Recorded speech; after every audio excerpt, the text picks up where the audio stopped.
सूत जी बोले, जिनकी घुंघराले हल्के कल्प वृक्ष के फलों से ढकी है और सुंदर एवं उत्तम वस्त्रों को धारण करने वाले श्री पार्वती जी तथा माला से जिनका मस्तक शोभायमान है, दिगंबर उद्धारी भगवान शंकर को बारंबार नमस्कार है। कैलाश पर्वत की सुंदर चोटी पर विराजमान भगवान शंकर से गौरी जी ने पूछा कि प्रभु, आप हमें ऐसे गुप्त से गुप्त किसी व्रत की कथा सुनाइए। हे स्वामी, यदि आप मुझ पर प्रसन्न हो तो ऐसा व्रत बताने की कृपा करे जो सभी व्रतों का सार हो, जिसे करने में बहुत परिश्रम भी ना करना पड़े और फल भी विशेष प्राप्त हो जाए। यह व्रत कहने की कृपा करें कि मैं आपकी पत्नी किस दान पुण्य के और व्रत के प्रभाव से हुई हूँ। हे जगत स्वामी, यदि आप मध्य अवसान से रहते हैं, आप मेरे पति किस दान पुण्य के प्रभाव से हुए। शंकर जी बोले, हे देवी सुनो, मैं तो उत्तम व्रत करता हूँ जो परम गोपनीय एवं सर्वस्व है। जैसे कि ताराओं में चंद्रमा, ग्रहों में सूर्य, वर्णों में ब्राह्मण, सभी देवताओं में विष्णु, नदियों में जैसे गंगा, पुराणों में महाभारत, वेदों में सामवेद एवं इंद्र में मन श्रेष्ठ समझे जाते हैं, वैसे पुराण तथा वेदों का सर्वस्व ही इस व्रत को शास्त्रों ने कहा है, उसे एकाग्र मन से श्रवण करो। इसी व्रत के प्रभाव से ही तुमने मेरा आधासन प्राप्त किया है, तो मेरी परम प्रिया हो। इसी कारण से यह व्रत सारा मैं तुम्हें सुनाता हूँ। भादों का महीना हो, शुक्ल पक्ष की तृतीया तिथि और हस्त नक्षत्र हो, उस दिन इस व्रत के अनुष्ठान से स्त्री व कन्याओं के सभी पाप नष्ट हो जाते हैं।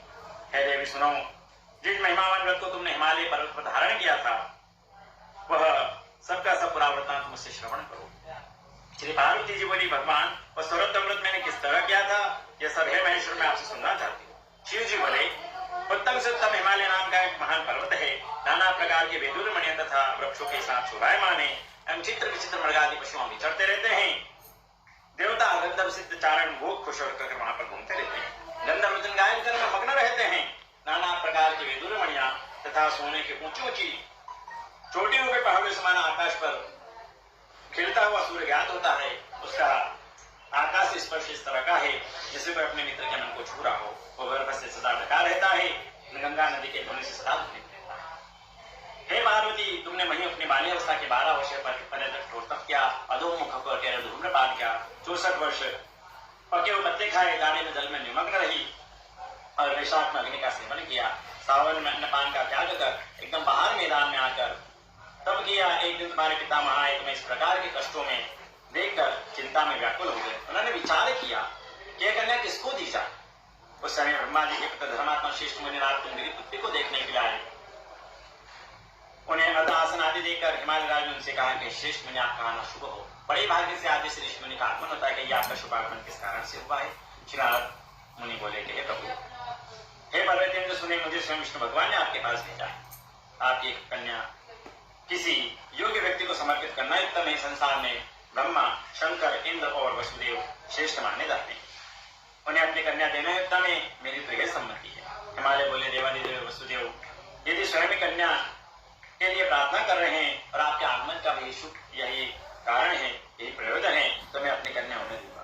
यह सुनकर नारद जी वहां से अंतर्धान होकर शंकर चक्र गदा पद्मधारी पीतांबरधारी भगवान शंकर के विष्णु जी के पास गए और कहने लगे कि हे वसुदेव, आपका विवाह निश्चित हो गया है, आपका मंगल विवाह निश्चित हो गया। इतना कहकर देवशीनाथ तो घर चले आए। हिमालय राज ने अपनी पुत्री गौरी से प्रसन्न होकर कहा कि हे गौरी, मैंने तो तुम्हें गरुड़ वसुदेव जी के देने का निश्चय कर लिया है।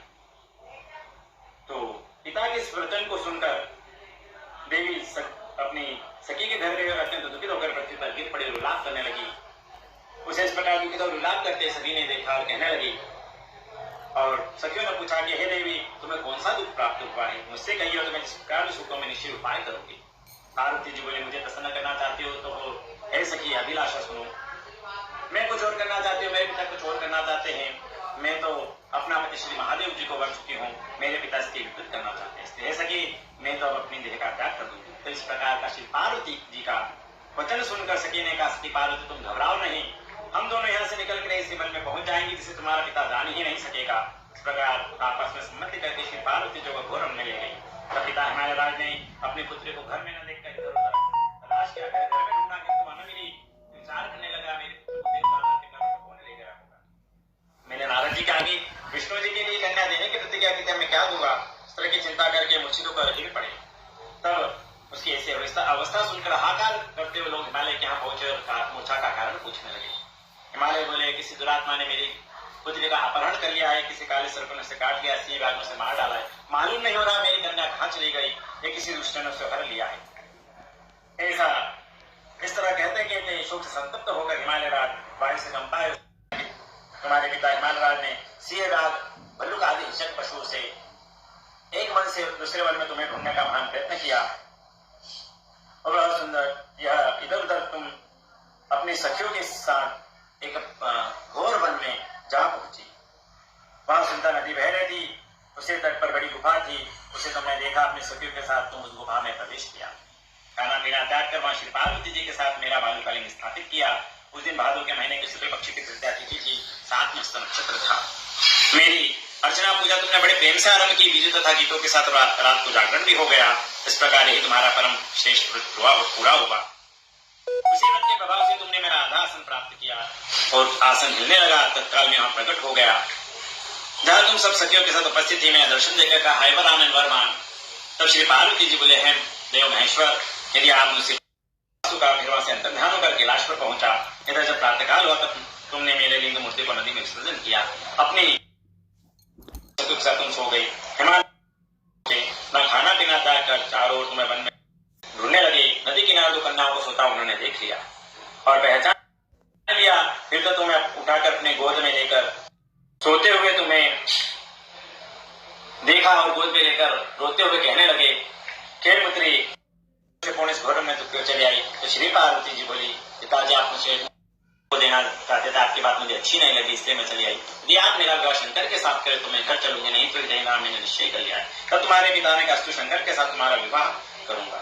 और तुम्हारे पिता ने भी मुझे, उसके बाद तुम घर पर आए और तुम्हारे पिता ने भी विवाह विधि से मुझको समर्पित कर दिया। हे पार्वती, इसी व्रत का प्रभाव है जिससे तुम्हारे सौभाग्य की वृद्धि हुई।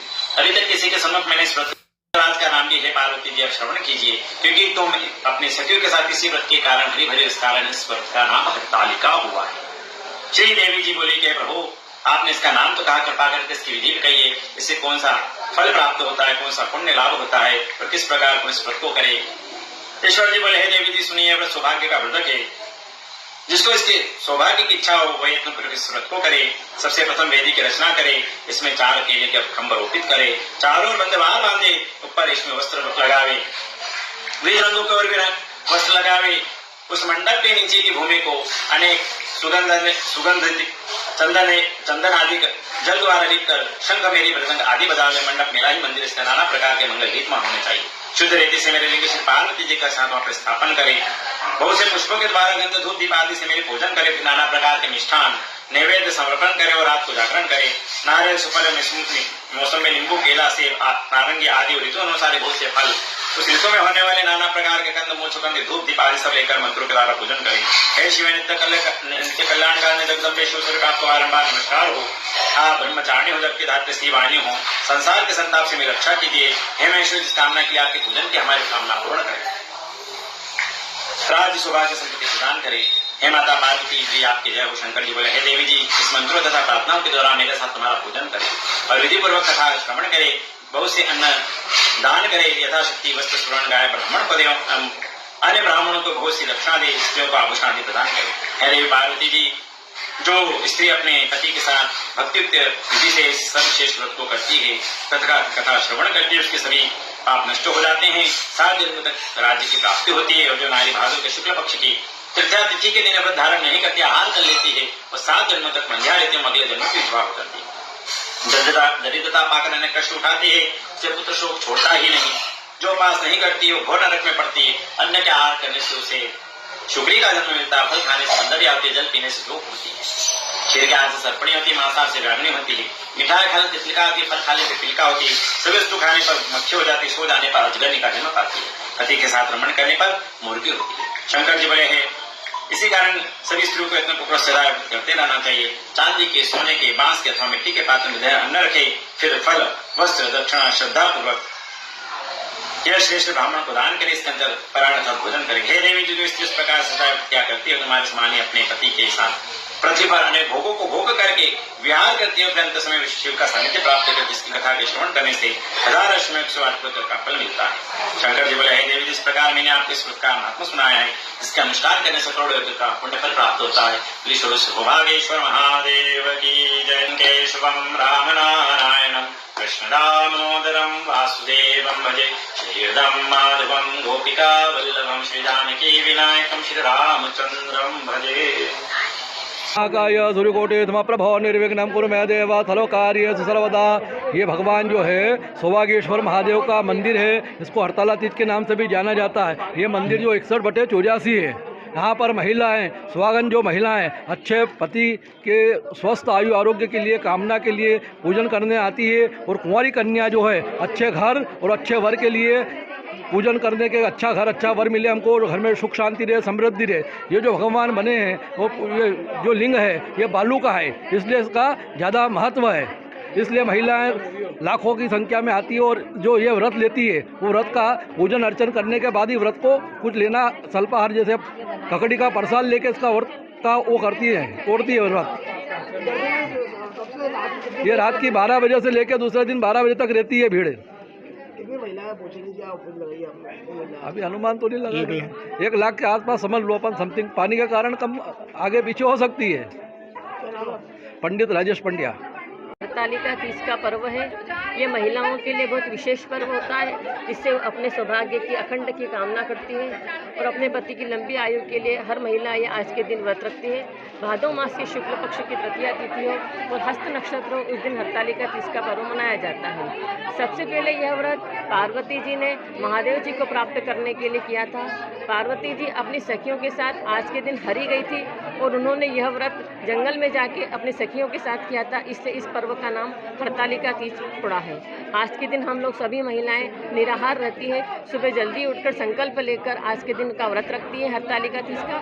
भगवान को पंचामृत स्नान करवाती है और रीति फल और सारी ऋतु सामग्री चढ़ाती है, और निराहार रहकर आज का हरतालिका तीज का पर्व मनाया जाता है। रात्रि पूर्ण करें। आज हम सभी माता बहनें यहाँ पर सौभाग्येश्वर महादेव का पूजन अर्चन बड़ी श्रद्धा और विश्वास के साथ कर रहे हैं। भगवान सौभाग्येश्वर महादेव सभी की मनोकामना पूर्ण करें। इसी कितने घंटे का उपवास किया जाता है और क्यों किया जाता है? ये हरतालिका तीज का व्रत माता पार्वती ने भगवान भोलेनाथ के लिए किया था, और इस व्रत को रात्रि 12 बजे से पुनः रात्रि 12 बजे तक सूर्योदय तक होता है, और इसमें माताएं बहनें निर्जला व्रत करती है और भगवान का पूजन अर्पण और झांझ मंजीरे से भजन कीर्तन करके रात्रि जागरण करती है। कितने सालों से यहाँ पर आ रहे हो? कितने सालों के ऊपर? ये तो मैं बचपन से सौभाग्य है मेरा कि मैं बाबा के दर्शन करती हूँ, और हर साल बाबा का पूजन अभिषेक का लाभ लेती हूँ। मेरा प्रीति भावसार।